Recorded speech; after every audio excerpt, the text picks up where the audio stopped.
उसके नमस्कार विद्यार्थियों, हम देख रहे हैं बीए तृतीय वर्ष प्रश्न पत्र द्वितीय वैकल्पिक प्रश्न पत्र हिंदी साहित्य, हिंदी नाटक, निबंध तथा स्फुट गद्य एवं मालवी भाषा साहित्य।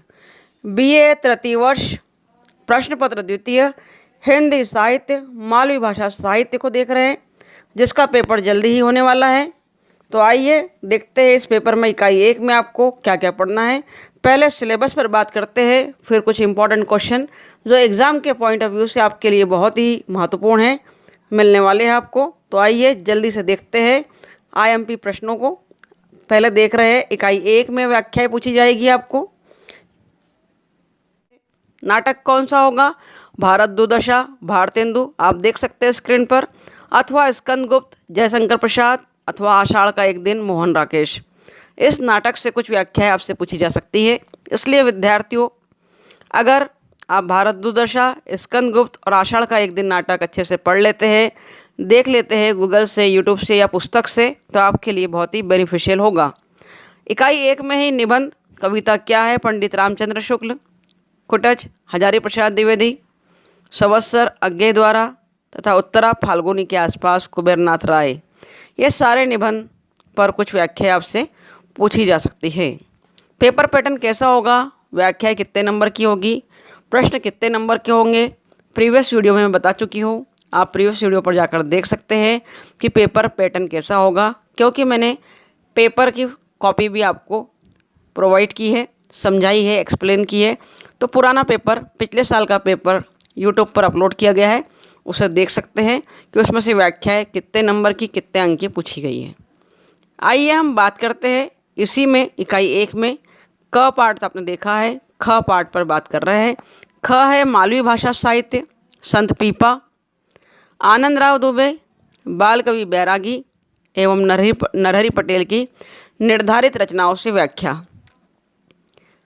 अर्थात क और ख भाग में, क में नाटक और निबंध से व्याख्या पूछी जा सकती है, और ख में मालवी भाषा साहित्य में संत पीपा, आनंदराव दुबे, बाल कवि बैरागी, नरहरि पटेल की रचनाओं पर व्याख्या पूछी जा सकती है, जिसमें संत पीपा और बाल कवि बैरागी बहुत इम्पॉर्टेंट है। इनकी रचनाओं को ज़रूर पढ़ना है। देखते हैं विद्यार्थियों इकाई 2 में आपको क्या क्या पढ़ना है। विद्यार्थियों, यह सिलेबस को लेकर ओवरव्यू दिया जा रहा है मालवी भाषा साहित्य के प्रश्न पत्र के लिए। इकाई 2 में देखिए दिया है भारत दुर्दशा तथा स्कंदगुप्त तथा आषाढ़ का एक दिन एवं निर्धारित निबंधों से आलोचनात्मक प्रश्न पूछे जाएंगे। जैसे कि भारत दुर्दशा से हमने बात की कि व्याख्याएं पूछी जाएंगी, स्कंदगुप्त और आषाढ़ का एक दिन से इसी नाटक पर आधारित कुछ प्रश्न पूछे जा सकते हैं आपसे, आलोचनात्मक प्रश्न। कितने नंबर के पूछे जाएंगे इस पर हम चर्चा कर चुके हैं। आप प्रीवियस वीडियो पर कृपा करके जाइए और देखिए, क्योंकि आपके आने वाली एग्ज़ाम के लिए आपको एक मार्गदर्शन का काम करेगा यह पेपर। इकाई 3 में देख सकते हैं आप नाटक एवं एकाकी का इतिहास एवं प्रवृत्तियाँ, हिंदी गद्य विधाओं का उद्भव और विकास, निबंध, रेखाचित्र, संस्मरण, आत्मकथा, यात्रा वृत्तांत। बहुत इम्पॉर्टेंट है। इसमें अगर बात करें हम संस्मरण की और आत्मकथा की, तो इस पर जरूर प्रश्न पूछे जाते हैं। संस्मरण, आत्मकथा और रेखाचित्र को ध्यानपूर्वक देखकर जाइएगा। सिलेबस के ओवरव्यू में हम बात कर रहे हैं इकाई 4 की। बीए तृतीय वर्ष प्रश्न पत्र द्वितीय हिंदी साहित्य, मालवी भाषा। इकाई 4 पर बात कर रहे हैं पठित कवियों पर आलोचनात्मक प्रश्न सहित मालवी भाषा और उसकी उपबोलियों का परिचय, इतिहास तथा सीमा क्षेत्र। जिन कवियों को आपने पढ़ा है अभी तक, उसमें मालवी भाषा और उसकी उपबोलियों की बात की जाएगी। क्या क्या प्रश्न पूछे जा सकते हैं इस पर, इस यूनिट पर जल्दी ही हम चर्चा करने वाले हैं आगे। तो वीडियो को स्किप ना करिए, पूरा वीडियो देखिए। आपके होने वाले प्रश्न पत्र के लिए, जो कि जल्दी ही होने वाला है, बहुत उपयोगी साबित होगा। इकाई 5 में देखिए द्रुत पाठ, तीव्र गति से इसका अध्ययन हमको करना है। क देख सकते हैं आप नाटककार। तो द्रुत पाठ में इकाई 5 से जो पूछा जाएगा, लघुत्तरीय प्रश्न कुछ पूछे जाएंगे, वो होंगे नाटककार लक्ष्मी नारायण मिश्र पर, डॉक्टर लक्ष्मी नारायण लाल पर, धर्मवीर भारती पर, और निबंधकार, ये नाटककार हुए, निबंधकारों पर प्रश्न पूछा जाएगा बाबू गुलाब राय। रेखाचित्र महादेवी वर्मा पर आधारित लघुत्तरीय प्रश्न पूछे जाएंगे, जिसमें से अगर हम बात करें तो महादेवी वर्मा और बाबू गुलाब राय आपके लिए बहुत इम्पॉर्टेंट है, धर्मवीर भारती को भी देखना है। इन तीनों को तो ज़रूर पढ़ना है, इस पर प्रश्न पूछा जाएगा। इसी में इकाई 5 में ख सेक्शन जो आपके लिए है, मदन मोहन व्यास, हरीश निगम, मोहन सोनी, शिव चौरसिया एवं श्रीनिवास जोशी पर केंद्रित लघुत्तरीय प्रश्न, जिसमें हम बात कर रहे हैं शिव चौरसिया और मदन मोहन व्यास पर इम्पोर्टेंट प्रश्न पूछे जाने की संभावना है। श्रीनिवास जोशी पर भी पूछा जा सकता है। देखते हैं विद्यार्थियों कि इकाई 1 में आपके सम्मुख दिया गया है नाटक निबंध, डिटेल में देख लेंगे एक बार। भारत दुर्दशा भारतेंदु हरिश्चंद्र द्वारा रचित है, पढ़ना है। स्कंदगुप्त जयशंकर प्रसाद द्वारा रचित है, पढ़ना है। और आषाढ़ का एक दिन मोहन राकेश द्वारा रचित है। ये नाटक है। इसी क्रम में हम निबंध की बात कर रहे हैं। खंड क, कविता क्या है, आचार्य रामचंद्र शुक्ल द्वारा रचित है, पढ़ना है। कुटच निबंध है, विष्णु प्रभाकर द्वारा, पढ़ना है। अज्ञेय संवत्सर और कुबेरनाथ राय का निबंध है, उत्तरा फाल्गुनी के आसपास। इकाई 1 में ही मालवी भाषा साहित्य खंड ब के अंतर्गत पढ़ना है संत पीपा, आनंद राव दुबे, बाल कवि बैरागी, नरहरि पटेल, जिसमें संत पीपा और बाल कवि बैरागी बहुत इंपॉर्टेंट है। आइए देखते हैं इकाई 2 में कौन कौन से प्रश्न महत्वपूर्ण होंगे। विद्यार्थियों, सिलेबस देखा है, एक ओवरव्यू देखा है। इकाई 1 से व्याख्याओं पर भी हम चर्चा करेंगे, कौन कौन सी व्याख्याएं बहुत महत्वपूर्ण हैं और पूछी जाने की संभावना है, जिसे हम पार्ट 2 वीडियो में देखेंगे व्याख्याओं को। इकाई 2 के महत्वपूर्ण प्रश्नों को देखने जा रहे हैं, जो परीक्षा के दृष्टिकोण से बहुत महत्वपूर्ण है। तो नोट डाउन करिए महत्वपूर्ण प्रश्नों को। इकाई 2 में आप देख रहे हैं महत्वपूर्ण प्रश्न आपके सम्मुख है। भारत दुर्दशा से भारत दुर्दशा की संवेदना को स्पष्ट करते हुए इसके विभिन्न कारणों पर प्रकाश डालिए। भारत दुर्दशा की बात की, 3 प्रश्न आपके सम्मुख दिख रहे हैं। 3 में से 2 प्रश्नों को ज़रूर करके जाना है। भारत दुर्दशा का शिल्प लिखिए। तीसरा प्रश्न जिस पे आप देख रहे हैं हाईलाइट किया गया है, नोट डाउन करेंगे, मोस्ट IMP है। विद्यार्थियों, वैसे तो आपको पूरे नाटक पूरे निबंध अच्छे से पढ़कर जाना है, कोई भी प्रश्न पूछा जा सकता है, परंतु ये जो IMP प्रश्न है महत्वपूर्ण, वो आपके लिए दिशा निर्देश का काम करेंगे, मार्गदर्शन का काम करेंगे।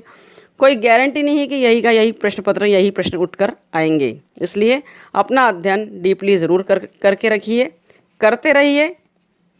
बाकी ये आपके लिए सहायता है, एक मार्गदर्शन है, एक प्रकाश स्तंभ का कार्य है। ठीक है, तो देखते हैं भारत दुर्दशा के बाद आपके लिए जो है वो इम्पोर्टेंट क्या है। भारत दुर्दशा जो है भारतेंदु हरिश्चंद्र द्वारा 1875 ईस्वी में एक लघु नाटक लिखा गया था, जो कि नवजागरण चेतना व राष्ट्रीय बोध की अभिव्यक्ति कराता है। भारत दुर्दशा के बाद हम देखने जा रहे हैं इसी में इम्पोर्टेंट प्रश्न जयशंकर प्रसाद जी द्वारा स्कंदगुप्त के मुख्य पात्र देख सकते हैं, हाईलाइट किया गया, नोट डाउन करेंगे। स्कंदगुप्त के मुख्य पात्र देवसेना के चरित्र की विशेषताओं को प्रस्तुत कीजिए। प्रसाद जी के नाटकों की भाषा शैली की विशेषताएं बताइए। 2 प्रश्नों पर ज़्यादा गौर करिएगा, बाकी पूरे प्रश्न आपको पढ़ना है। ऐसा नहीं है कि बस इसी के भरोसे आपको जाना है, यह आपके लिए एक गाइडलाइन है। हम देख सकते हैं कि स्कंदगुप्त में अगर बात करें तो इतिहास के माध्यम से वर्तमान की समस्याओं को समझने और समाधान ढूंढने का प्रयास जयशंकर प्रसाद की रचनात्मक विशेषता है। स्कंदगुप्त नाटक का कथानक ऐतिहासिक है, लेकिन वह आधुनिक अर्थों में जयशंकर प्रसाद ने अपने समय की राष्ट्रीय, सामाजिक, सांस्कृतिक परिस्थितियों को प्रभावित होकर लिखा है। देखेंगे डिटेल में इसको। आगे देखते हैं आषाढ़ का एक दिन। आषाढ़ का एक दिन से इम्पॉर्टेंट है जो आपके लिए। आषाढ़ का एक दिन नाटक से में इतिहास और कल्पना के समन्वय पर प्रकाश डालिए। मोस्ट IMP प्रश्न है, लगा लीजिए, ज़रूर पढ़कर जाना है।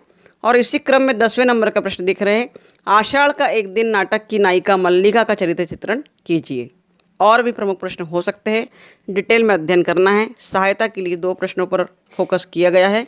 अब आषाढ़ का एक दिन आपने ज़रूर पढ़ा होगा विद्यार्थी, एग्जाम करीब आ गई। नाटक आषाढ़ का एक दिन नाटक की कथा संस्कृत के प्रसिद्ध कवि व नाटककार कालिदास, जो कश्मीर के शासक के रूप में मात्रगुप्त के रूप में प्रसिद्ध हुए, व्यक्ति की कथा है। मल्लिका और कालिदास के प्रेम को आधार बनाकर मोहन राकेश जी ने यथार्थ और भावना का द्वंद्व दिखाया है। यह सिद्ध किया कि जीवन में भावना का भी स्थान है, लेकिन यथार्थ में जीवन जीना ही पड़ता है। कथा का आरंभ आषाढ़ के पहले दिन की वर्षा से होता है। मल्लिका कालिदास की भावनात्मक धरातल पर सच्चा प्रेम करती है। बहुत ही सुंदर नाटक, भावनात्मक अभिव्यक्ति के साथ प्रस्तुत किया गया है। ज़रूर इसका डीप में अध्ययन कीजिएगा। आइए आगे देखते हैं इसी क्रम में कविता क्या है से कौन से महत्वपूर्ण प्रश्न बनेंगे। विद्यार्थियों, कविता क्या है में इम्पोर्टेंट टिक कर लीजिए। आचार्य रामचंद्र शुक्ल द्वारा लिखा गया निबंध कविता क्या है का आशय व सौंदर्य क्या है स्पष्ट कीजिए।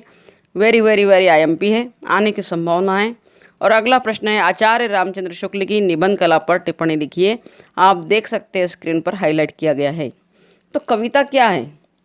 हिंदी साहित्य का इतिहास जैसे ग्रंथ की रचना करने वाले महान लेखक व आचार्य रामचंद्र शुक्ल ने अनेक निबंध लिखे हैं। उनके समस्त निबंध चिंतामणि भाग 1 व चिंतामणि भाग 2 में संकलित है। उन्हीं में से एक निबंध है कविता क्या है। कविता मानवता की रक्षा करती है, वो मनोवेगों को उत्तेजित करने वाली एक उत्तम साधना है। कविता जीवन में नया जीव डालने वाली तथा कार्य करने के प्रति उत्साह करने वाली एक रचना होती है। उसी पर बात की है। कविता क्या है आचार्य शुक्ल का सबसे महत्वपूर्ण निबंध है। इस निबंध के माध्यम से शुक्ल जी ने अपने काव्यशास्त्रीय मान्यताओं को प्रस्तुत किया है। उनकी कविता संबंधी मान्यताओं के साथ साथ इस निबंध का स्वरूप भी परिवर्तित होता गया। 1909 के निबंध और 1939 के निबंध में कई वैचारिक परिवर्तन दिखाई देते हैं। संक्षेप में अगर कहें तो काव्यशास्त्रीय मान्यताओं में रसवाद और लोकमंगलवाद का जो संतुलन शुक्ल जी ने किया है, उसी को यह निबंध मूर्त रूप देता है। बहुत ही सुंदर निबंध आचार्य रामचंद्र शुक्ल द्वारा लिखा कविता क्या है ज़रूर देखें और कविता को अपने जीवन में उतारने का प्रयास करें। देखते हैं अगला कुटच पर बात करते हैं निबंध पर। कुटच में देखिए, नाम क्यों बड़ा है, लेखक के विचार अपने शब्दों में लिखिए। बहुत इम्पोर्टेंट है प्रश्न। और कुटच क्या केवल जी रहा है? लेखक ने यह प्रश्न उठाकर किन मानवीय कमजोरियों पर टिप्पणी की है।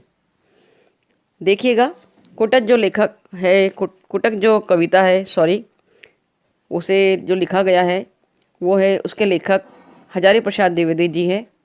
हजारी प्रसाद द्विवेदी जी ने कुटच ऐसे वातावरण में जीवित खड़ा है जहाँ पर दूब भी पनप नहीं पाती। अर्थात लेखक यह प्रश्न उठाकर मानवीय कमजोरियों पर प्रहार करता है। लेखक के अनुसार कुटच का वृक्ष, कुटच क्या एक वृक्ष है, कुटच का वृक्ष जीता ही नहीं बल्कि यह सिद्ध कर देता है कि मनुष्य में यदि जीने की ललक है तो वह किसी भी प्रकार की परिस्थितियों से सरलतापूर्वक निकल सकता है। इस प्रकार जीने में वह आत्मसम्मान तथा गौरव दोनों की रक्षा करता है। किसी से सहायता नहीं लेता बल्कि साहसपूर्वक जीता है। इसलिए लेखक ने कुटच के माध्यम से हमें उपदेश दिया है कि विकट परिस्थितियों में हिम्मत नहीं हारनी चाहिए, हमें धीरज रखना चाहिए। विकट परिस्थितियों में अपने परिश्रम और शक्ति से काम लेना चाहिए। यदि हम निरंतर प्रयास करते हैं तो विकट परिस्थितियों को अपने आगे झुकने के लिए विवश कर देते हैं।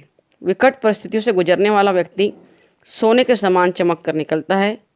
जो विकट परिस्थिति को झेल लेता है फिर उसे कोई गिरा नहीं सकता। यही उपदेश कुटच के माध्यम से देने का प्रयास किया है।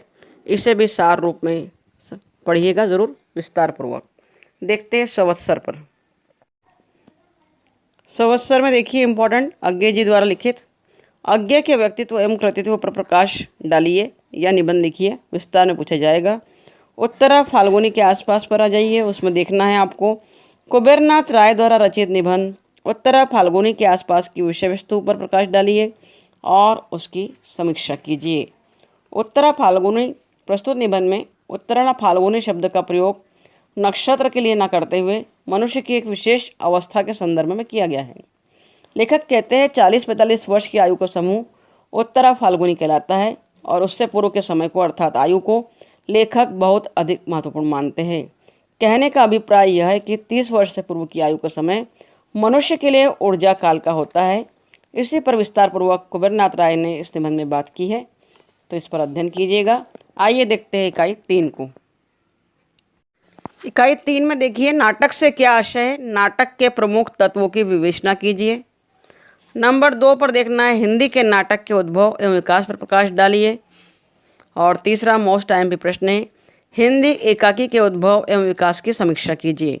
तो विद्यार्थियों नाटक और एकाकी पर प्रश्न पूछे जाने की पूरी संभावना है, जिसमें आपको पता होना चाहिए कि नाटक क्या है। तो नाटक एक दृश्य काव्य है। हिंदी में नाटक संस्कृत काव्यशास्त्र से आया है। मूल रूप से नाटक शब्द की उत्पत्ति संस्कृत की नट धातु से हुई है, जिसका अर्थ है उत्तम एवं सात्विक भावों का प्रदर्शन। सामान्यतः नट अभिनेता को कहा गया है, अर्थात जो अभिनय करता है। प्राचीन संस्कृत काव्यशास्त्र में नाटक को दृश्य काव्य के रूप में एक स्वरूप रूपक के उपस्वरूप के रूप में बताया गया है। भरत मुनि के अनुसार जिसमें स्वभाव से ही आमजन या लोक का सुख दुख समन्वित होता है तथा अंगों आदि के द्वारा जिसे अभिनीत किया जा सके वह नाटक है। इस तरह आपसे नाटक पर और एकाकी पर प्रश्न पूछे जा सकते हैं। तो विद्यार्थियों, आप जानते होंगे एकाकी क्या है। एकाकी का शाब्दिक अर्थ होता है एक अंक वाला। इस प्रकार एकाकी एक अंक वाला नाटक होता है, जिसे रामकुमार वर्मा ने इस प्रकार परिभाषित किया है कि एकाकी में एक घटना होती है और नाटकीय कौशल से कौतूहल का संचयन करते हुए चरम सीमा तक पहुंचती है। इसमें कोई अप्रधान प्रसंग नहीं होता। तो एकाकी किसी एक नाटक या घटना का एक अंश न होकर अपने आप में एक पूर्ण घटना होती है। ये हम संक्षिप्त में जान पाए हैं। देखते हैं इसी क्रम में हिंदी गद्य विधाओं का उद्भव एवं विकास पर प्रश्न क्या पूछे जाएंगे। 4th इकाई का लास्ट पार्ट हम देख रहे हैं, जिसमें इंपॉर्टेंट प्रश्न है रेखा चित्र से क्या आशय है, उसके प्रकार बताइए। या ये भी पूछ सकता है कि रेखा चित्र का अर्थ बताते हुए उसके विकास की समीक्षा कीजिए।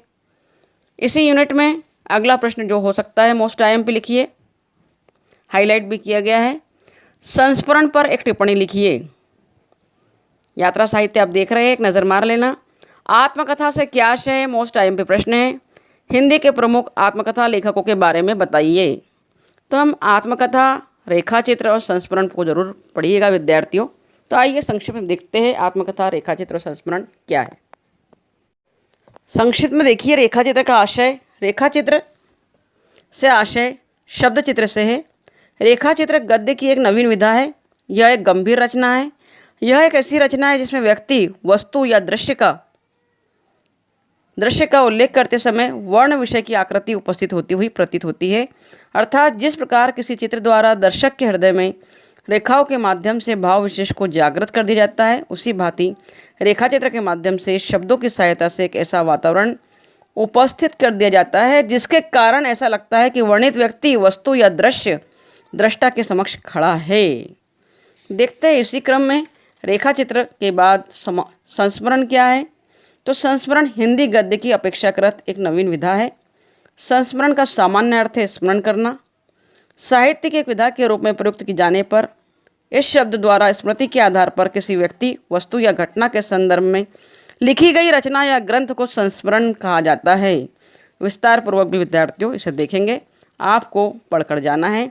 आत्मकथा, जैसे नाम से स्पष्ट है कि आत्म अर्थात स्वयं की कथा, किसी व्यक्ति द्वारा अपने स्वयं की जीवनी लिखना, अपने जीवन की प्रमुख बातों एवं घटनाओं का व्यवस्थित रूप से वर्णन करना ही आत्मकथा कहलाता है।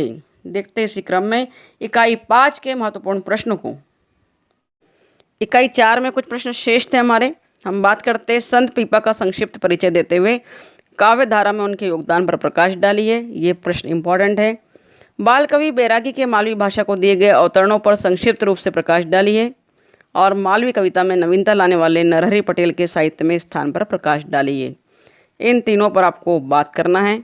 बाल कवि बैरागी जी, संत पीपा जी और नरहरि पटेल, जो तो इम्पॉर्टेंट है।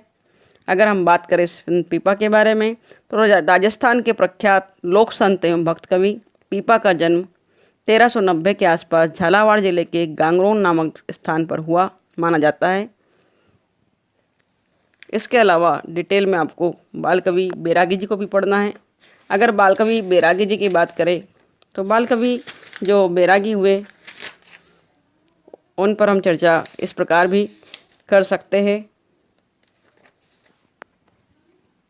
बाल कवि बैरागी हिंदी और मालवी भाषा के विलक्षण मंच जयी कवि होने के साथ साथ लोकसभा, राज्यसभा और विधानसभा तीनों में प्रतिनिधित्व करने वाले गणनीय लोकनायकों में स्थान बनाने वाले कवि हैं। मालवी लोक संस्कारों और लोक संगीत से मालवी कविता का श्रृंगार आपने पूरी तरह किया है और कविताओं में एक उल्लास भरा है। इकाई 5 पर बात करते हैं। द्रुत पाठ में फटाफट निशान लगा लीजिए। नंबर 1 प्रश्न है लक्ष्मी नारायण मिश्र का परिचय दीजिए तथा उनकी रचनाओं का उल्लेख कीजिए। मोस्ट IMP है। उसी क्रम में दूसरा प्रश्न इंपॉर्टेंट है। डॉक्टर लक्ष्मी नारायण लाल का संक्षिप्त परिचय देते हुए उनकी कृतियों का उल्लेख कीजिए। अगला प्रश्न है बाबू गुलाब राय जी की लेखन शैली पर संक्षिप्त टिप्पणी लिखिए।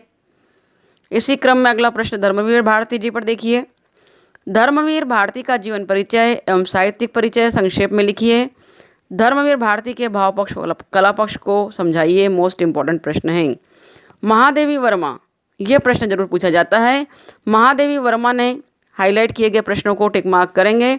महादेवी वर्मा ने काव्य के साथ साथ गद्य पर भी अपनी कलम चलाई है, स्पष्ट कीजिए। Most IMP. महादेवी वर्मा एक प्रमुख छायावादी एवं रहस्यवादी कवित्री थी, स्पष्ट करें। वेरी आईएमपी प्रश्न है। इसी क्रम में देख रहे हैं अगला प्रश्न आपके सम्मुख है। मदन मोहन व्यास मालवी भाषा के एक प्रमुख कवि है, विवेचना कीजिए। और आ जाते हैं शिव चौरसिया जी पर। शिव चौरसिया जी के मालवी काव्य की विषय वस्तु बतलाइए। 58 नंबर के प्रश्न को टिक करेंगे, से एक बार देख लेंगे। आईएमपी है। साहित्य को शिव चौरसिया की क्या देन रही बताइए। ये बहुत मोस्ट आईएमपी प्रश्न है, अक्सर पूछा जाता है, जरूर देखिएगा। साहित्य की देन, साहित्य को क्या देन है चौरसिया जी की। अंतिम पड़ाव पर हम हैं। श्रीनिवास जोशी। साहित्य एवं समाज को श्रीनिवास जोशी का क्या योगदान रहा, संक्षेप में प्रकाश डालिए। मोस्ट आईएमपी है। और श्रीनिवास जोशी का आकाशवाणी और दूरदर्शन के क्षेत्र में योगदान पर टिप्पणी लिखिए। योगदान वाले प्रश्नों को ज़रूर पूछा जाता है ताकि हम देख पाए साहित्य और समाज में इन महान लेखकों का योगदान क्या रहा है। तो विद्यार्थियों, बीए तृतीय वर्ष प्रश्न पत्र द्वितीय हिंदी साहित्य मालवी भाषा साहित्य के महत्वपूर्ण प्रश्नों पर विचार किया है।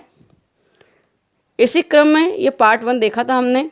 व्याख्याएं कौन कौन सी आने की संभावना इंपॉर्टेंट। पार्ट 2 में ज़रूर व्याख्याओं पर मैं प्रकाश डालूंगी। कुछ व्याख्या आपको समझाई भी जाएगी, तो बने रहिएगा हमारे चैनल के साथ, बीएड क्लासेस बाय सुनीता चौक से। और ये वीडियो और ये इंपॉर्टेंट क्वेश्चन अगर आपके लिए कहीं भी सहायता पहुँचा रहे हैं, 1% भी आपके लिए बेनिफिशियल है, बेनिफिट दे रहे हैं आपको, तो ज़रूर इसे अपने दोस्तों से शेयर कीजिएगा। Thank you very much for watching my video. Thank you.